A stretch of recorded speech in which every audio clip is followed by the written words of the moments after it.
fault does CJ Stroud deserve? We're going to get into that and much more. What is going on, everybody? Welcome back to a brand new episode of The Lead. Your host, as always, Harley Dugan. This is The Lead Houston, where it's all Houston all the time. You're never going to find anybody with more passion speaking about your favorite Houston sports teams than this guy right here. Astros, Rockets, Texans. I try to do it all. So go down in the comment section. Let me know. How are you feeling? It has been a full 24 hours since that assing that was displayed yesterday on Christmas Day. 31-2. Man, it stings. That hurts every time I have to take a look at that score, and I have to understand the Texans only dropped 2 points, a safety. The offense didn't even decide to show up, and that's where I throw the blame towards CJ Stroud. Y'all let me know down in the comment section, how much blame is CJ Stroud deserving from yesterday's debacle? Oh, it was bad, to say the least. It was bad. CJ was missing throws left and right. It was clearly evident there was something up with CJ Stroud. It's upsetting to see because we know what he can do. We saw what he did his rookie year. We saw that special year, and we were expecting the same thing, if not better, if not, taking us to another level this year, and where we would put ourselves into the upper echelon of the NFL teams across the NFL. And the Houston Texans with CJ Stroud and D'Amico Ryans are 1-5 against good teams that are above 500 on this schedule. 1-5. You can talk about, they've been in every single game. Yeah, but they lost them. They lost. Win some. Be different if you're 3-3. That'd be different. Okay, you went 500 against the good teams.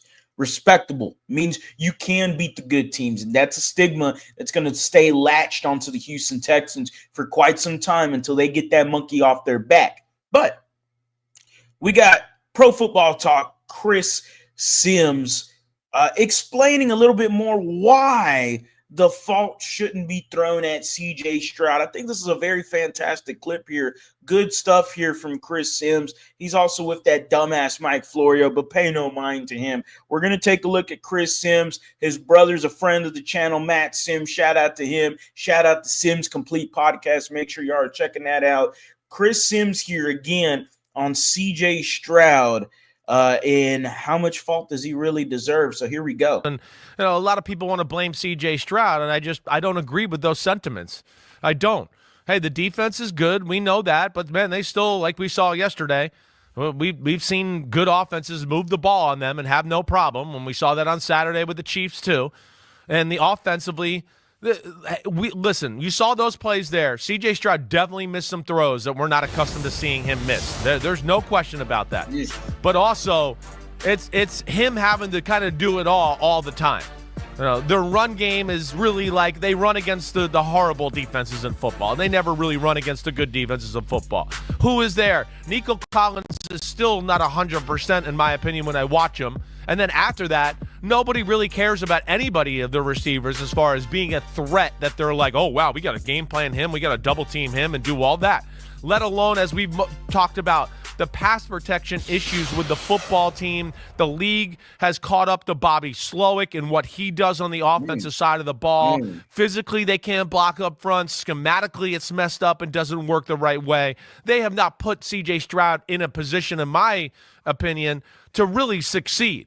They put him in a position this year a little too much of like, hey, carry us because nobody's open and the protection's not that good. So make a nice move and put the ball right on the money. Okay. So he does make a good point here, and it's something that we've noticed as fans, and I've said this on the channel as well as many other people that are content creators. I mean, we're basically mimicking, replicating the same thing here. The biggest issue with the Houston Texans is they continue to create third and longs for CJ Stroud. And that's because you're lighting first and second down. One of them two play calls is lighting it on fire, and now you're at 3rd and 12, 3rd and 10, 3rd and 9, 3rd and 8, and you expect CJ Stroud, okay, buddy, put that cape on, man. Take them glasses off. You ain't Clark Kent right now, bud.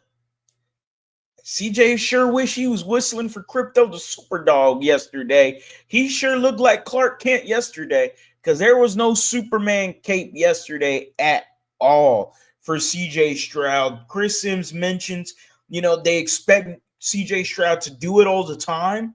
He also says that he doesn't think Nico Collins is at 100%. I don't know. I disagree. I think Nico Collins is just fine. I also think because of the lack of wide receivers, and that's because Tank Dell and Stephon Diggs are both injured, that the defenses, they know what Nico Collins is now. It's not like last year where they didn't know who he was, and they were like, oh, crap, this guy's doing bunch of plays. No, they know who he is. He started the year off hot. Okay, they don't got any more wide receivers. We're going to double Nico Collins. We're going to double 12 as much as we can. He also had a drop in the game that kind of hurt CJ Stroud in that drive. We also had Chris Sims mention about the poor pass protection, and y'all saw the graphic there. CJ's already sacked 52 times. Last year, he was sacked 38 times. It's not good, okay? That's not good at all. I mean, this sucks. He's been sacked 14 more times.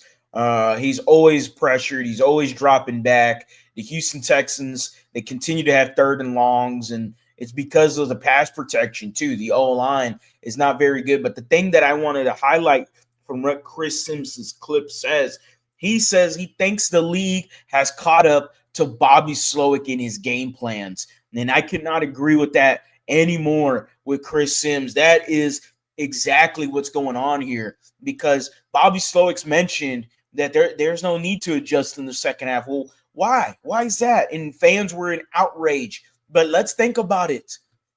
There's no need to adjust anything because the opposing defenses are going, well, we know what we need to do. We just got to do this, this, and this. He ain't going to adjust nothing.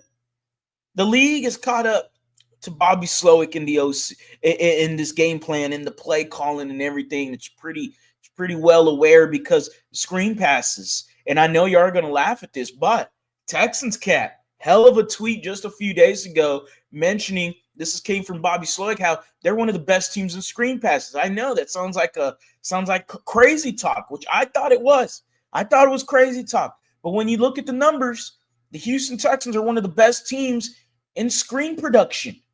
But the last 3 weeks, they're not. The NFL's catched up to Bobby Slowick in this offense. The NFL's caught up to him. It's about damn time to change an OC. It's about that time, because this guy said that he was going to make adjustments, and he has failed to change this offense. He has failed to wrap this offense around your rookie quarterback and CJ Stroud. We know this kid is special. We know he is. We can't ruin another quarterback. We just can't. I can't handle it. Okay, I can't handle that. All right, if there's anything I can't handle, it's wasting and ruining another franchise quarterback that you have. You have him right here. I'm not changing number 7. I'm not changing him.